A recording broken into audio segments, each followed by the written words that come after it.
Good morning. It's really lovely to see you all here, and a really good start, I think, of half term for the children that I can see here. And I want to talk about children and young people today because we often say in this country, and we genuinely mean it, that we want every child to go as far as their talent or ability will allow them to have a really good chance in life. But it doesn't always work like that. And we've got to confront that reality. I was lucky, I was fortunate. I was the first in my family to go to university. But it didn't work even in my family.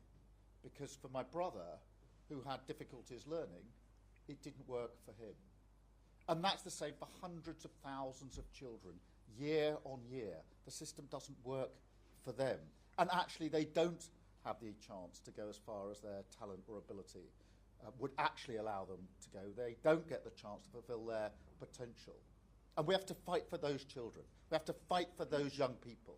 We have to show that we're on their side and we're a government that is fighting for them, that we're their government in many respects. Now, good things have happened in schools in terms of standards. The last Labour government put in place the framework for that, and that's been built on, and we need to acknowledge that. But it still doesn't work in the way that it should. I want to go back to my family again because, as I say, I was fortunate. I was being fast-tracked through the system to get to that university place. It was the most incredible experience to go from a village on the Surrey-Kent border to the city of Leeds to go to university and to set me up for a legal career. A really fortunate chance for me to fulfil potential. But for my brother, as I say, had difficulties learning. The system did not work for him. He got put to one side. He got forgotten. He didn't get the support that he needed. And he had to fight every single day just to count, to be seen, to be taken into account. And one of the things that's etched on my mind is something my dad said to me over and over again when I was growing up.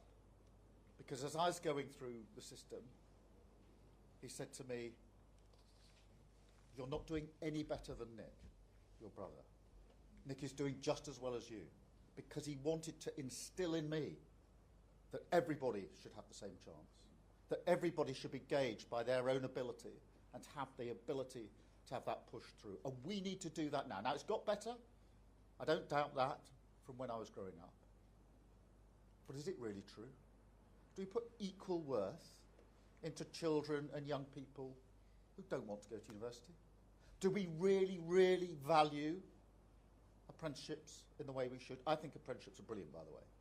I'd really champion them. I think it's fantastic to leave school and go into an apprenticeship, which is just as skilled, uses just as much brain power, allows children to really show what they can do. But do we really value it? When we talk about what our children are doing, do we really value and talk up apprenticeships in the same way? Because I don't think we do. I don't think that we do. We still have this tilt in the system that suggests university is one thing and apprenticeship is the other. That's not true. It's not right. I don't believe in that. And we need to level this up. We don't believe enough in work, the power of work, what people can do at work. We don't talk this up enough. And so we need to change the system. We need to fight the system. We can't be complacent about this and simply say, well, it's all right, we shrug our shoulders. We've got to fight, fight, fight for the children and young people who need our assistance to make sure they can go as far as their potential and their talent and their ability would take them. So we're fighting for them. And we're about to do a white paper which is where governments get to set out their proposals about how we make education more inclusive so that every child gets that chance, whatever their background and whatever their ability, they get that chance to go as far as they can on their own abilities and their own talents. So that's what we're pushing forward. And I want to talk about another aspect of challenge for children and young people, and that's social media. Now, confession, I have two teenage children. My boy is 17 and my girl is 15. So I see this in the way many, many parents do. with a real sense of concern about the time that's spent on social media, the content that's available on social media, the addictive nature of a lot of what's happening on social media, the way it draws children in and takes away other aspects of their growing up because it's all online, it's all on their phones or their screens in front of them. I don't think there's a parent in the country who isn't worried about this, by the way. I really don't. Everybody's worried. And they feel, how am I supposed to police this on my own as a parent? And it's very, very difficult. And we as a government need to be up there alongside parents, providing leadership and support for them when it comes to social media. And we will. Now, we've already announced that we're going to do a consultation on banning social media for under 16s. And that will start very soon. But I'm really clear, the status quo, things as they are now, is not good enough. Nobody can make the argument that things can be left as they are. They can't, they're not protective of children, and we intend to act. But what we're doing now is taking the powers available to make sure at the end of that consultation we can move really fast. Because what can happen with governments, you saw it with the last government, we had an Online Safety Act, which is good because it restricts what's available online. The trouble is it took 8 years from the original idea to get to an outcome. We can't have 8 years when it comes to social media and whether we ban it or massive restrictions in place. So we've taken the powers now, we're taking the powers to make sure we can act within months, not years. We also need to act very quickly, not just on the age concern, but on the devices and applications that mean the sort of auto-scrolling, the constant gluing to the machine, that you can never stop scrolling and it just encourages you, or that one thing follows from another. We have to break that habit to stop the addictive nature. We also need to do with AI bots. This is something relatively new, and we saw with Grok. Did you see the thing with Grok just the other week? An AI bot that allowed you to instruct it to undress people.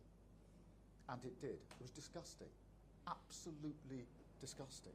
And we went into battle on that because I thought this is not good enough. We went into battle, we made the necessary steps, we threatened action, and we won that battle in relation to Grok, but we've got to do it with all AI bots, and we will do it. And we can do that by amending some of the legislation that we've already got in place. So that is where we're going with this. That is what we need to do. The status quo is not good enough. We need to protect our children, and this government is making protecting our children a number one priority. So whatever is necessary in relation to social media, we will take those steps because it's been talked about for a long time. As I say, there's not a single parent in the country who isn't really worried about this, and many more besides. But we can't just wait and take years and years and years. We need to act very quickly, and that's what we're intending to do. So I wanted to share that with you. We're going to now take some questions from some of you. Then I'm going to take some questions from the media, and then we're going to have a cup of tea, which will be very nice. So anybody got a question? Just, yes, madam. Hello, my name's Ali. I'm with the NSPCC and the Voice of Online Youth. The NSPCC do a lot of work around harm reduction and harm prevention. We are just wanting some clarification on the government's plans for that in regards to online safety. Yeah, I think there's two elements of that. We've got the Online Safety Act. That is a good thing. It took 8 years to get there, but it is a good thing. We need to make sure that's used properly and to full effect, because there's more we can do with it, and we need to amend it in certain places, because one of the difficulties here is that the technology moves on so quickly that the legislation struggles to keep up, which is why for AI bots, for example, and chat bots, we need to take the necessary measures. So that's the one route. The other is, what more do we need to do? This is where we're looking at access for under 16s. Should it be banned altogether? Should it be much stricter content control? And what goes with that, by the way, is how do we make sure children don't operate to get around the rules? Because I think it's hardwired into the job description of children, isn't it? That if there's a limit on when you can do something, the first question would be, how do I get around that? And there are VPNs which can be really effective in relation to that. So all these measures need to be taken. What would you say, madam? I think the policy ideas around preserving a child's social media after their death, to see in relation to how social media access for them may have affected that, sounds really strong, and that's great for harm prevention after the fact. But here at the NSPCC, we really want to focus on harm prevention before something so tragic like that would happen. Completely. And that's where we need to be, in the preventative space, rather than the after event. And we're sort of in the after event space at the moment far too often. Anybody else with a question? Yes, sir. Hi, my name is Saurabh, and my question is, as someone who uses social media responsibly, how would this affect us? I think, look, social media, of course, can be used responsibly, and there's a lot on social media which is really good in terms of what people can access to expand their horizons. The question is, one, at what age should that be available? Two, what's the content control? Because at the moment you can access the good stuff and you can access the not so good stuff, the pure, the harmful stuff. The Online Safety Act helps with that.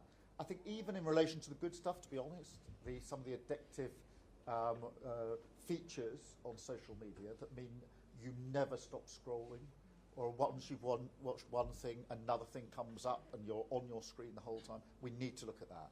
Because even if it's good stuff, the question is, how do we get people off it and not simply on their screen the whole time? And it's not just the addiction to the screen and what's that doing to minds and ability to communicate with other people and concentration generally. It's also at the expense of the other thing that children might be doing, playing with each other, being outside, doing the things that you might expect children to be doing. So nobody is saying there's no good in social media at all. Absolutely not. We use it as a government. And it's used in education, and that's understood. The question is, how do we stop this obsessive behaviour, and what are the limits of at what age you can access things? Other questions, please. Maybe this side. Yes, a young person. This is good. We're saying what should happen. This is the most nervous question I've got now. Good morning, Prime Minister. I'm George. I'm 17. I wanted to ask about the representation of the people bill, which is being put before Parliament, and how giving 16 and 17-year-olds the vote risks being incompatible with a social media ban under 16, because the majority of young people get their news from social media, from their TikTok feed. So I wanted to ask, what provisions will the government put in place for citizenship education in schools, for example? Well, a lot bound up in that. Firstly, I'm a big advocate of votes at 16 and 17. At 16 and 17, you are old enough and mature enough to make a decision about a government that ought to be and will be a government for you. So it's really important that we have those votes. We do need to make sure the citizenship is part of what we look at. We broadened the curriculum in schools because I think children and young people ought to learn about citizenship and how we operate as a society more generally. It's very important skills that they need for life. I'm acutely aware of your point about news because in politics there's always been a heavy sort of focus on newspapers, but frankly I don't think many people young people certainly, ever read newspapers anymore.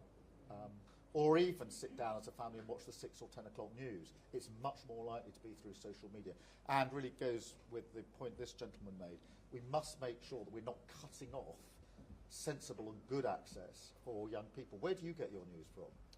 Well, I'm kind of the anomaly, so I actually watch the news at 10 on You BBC. do watch the news? Yeah. This is good. I know. This is good. But the majority of my friends, I'd say, probably get it off TikTok. Yeah.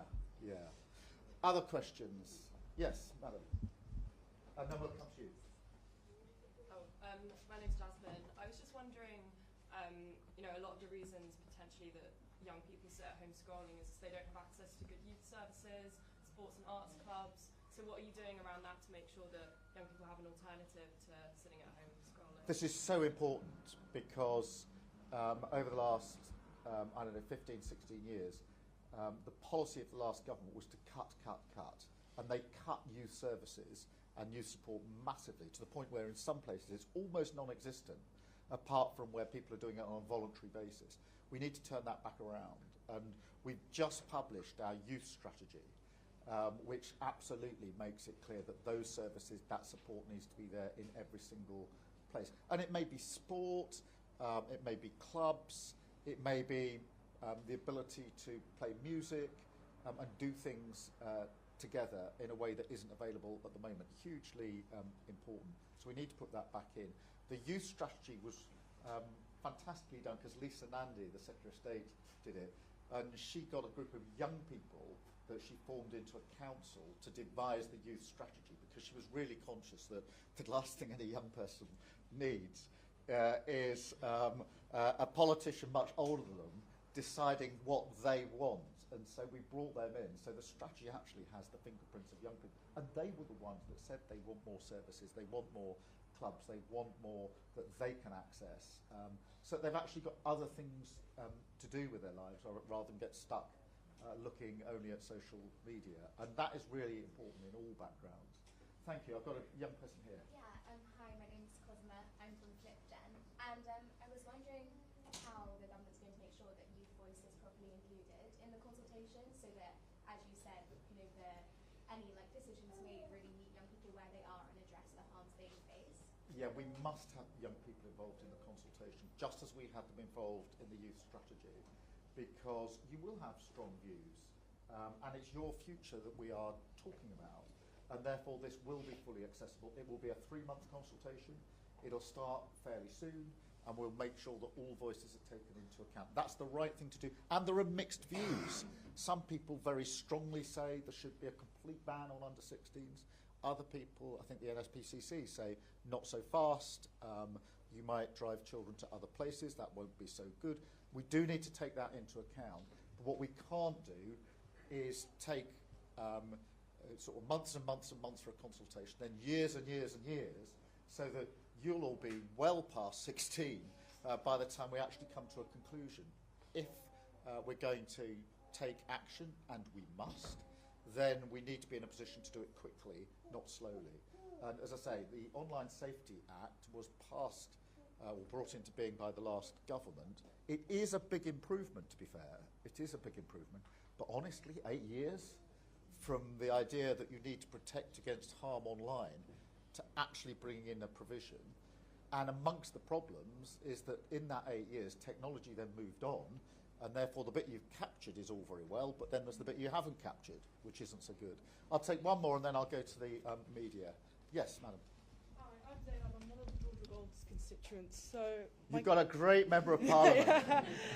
we've sort of touched upon this already about women's safety, particularly in light of the Grok AI scandal. And one of my biggest concerns as a young women on the internet posting on social media is AI and AI misuse. So my question would be, as AI is constantly evolving, what actions are the government taking to combat that AI abuse? I'm so glad you've raised this, because most people in the room will know what happened with Grok just a few weeks ago. But it was grotesque. Having an ability to instruct an AI bot to undress, particularly women, online, is just so grotesque and disgusting that you'd think it wouldn't be allowed. You'd think that platform provider, once they saw it, would say, take that down. But that wasn't the case.